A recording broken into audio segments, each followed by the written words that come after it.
If a man steals an ox or a sheep and slaughters it or sells it, he must pay back 5 head of cattle for the ox and 4 sheep for the sheep. If a thief is caught breaking in and is struck so that he dies, the defender is not guilty of bloodshed. But if it happens after sunrise, he is guilty of bloodshed. A thief must certainly make restitution, but if he has nothing, he must be sold to pay for his theft. If the stolen animal is found alive in his possession, whether ox or donkey or sheep, he must pay back double.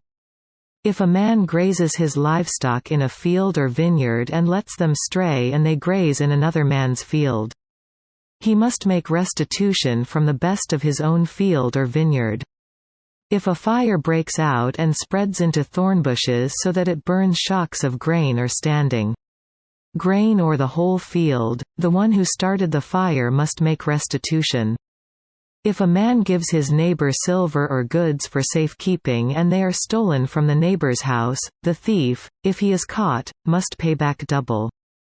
But if the thief is not found, the owner of the house must appear before the judges to determine whether he has laid his hands on the other man's property.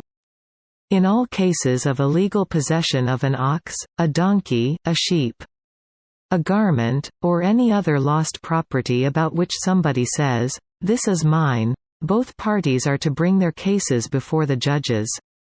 The one whom the judges declare guilty must pay back double to his neighbor.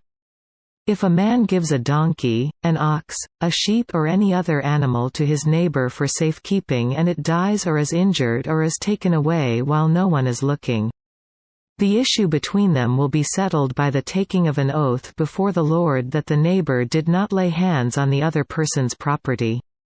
The owner is to accept this, and no restitution is required. But if the animal was stolen from the neighbor, he must make restitution to the owner. If it was torn to pieces by a wild animal, he shall bring in the remains as evidence and he will not be required to pay for the torn animal. If a man borrows an animal from his neighbor and it is injured or dies while the owner is not present, he must make restitution. But if the owner is with the animal, the borrower will not have to pay. If the animal was hired, the money paid for the hire covers the loss. If a man seduces a virgin who is not pledged to be married and sleeps with her, he must pay the bride price, and she shall be his wife. If her father absolutely refuses to give her to him, he must still pay the bride price for virgins. Do not allow a sorceress to live. Anyone who has sexual relations with an animal must be put to death. Whoever sacrifices to any god other than the Lord must be destroyed. Do not mistreat an alien or oppress him, for you were aliens in Egypt. Do not take advantage of a widow or an orphan. If you do and they cry out to me, I will certainly hear their cry.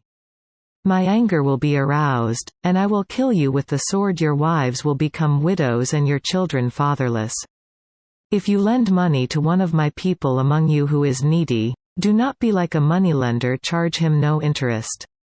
If you take your neighbor's cloak as a pledge, return it to him by sunset.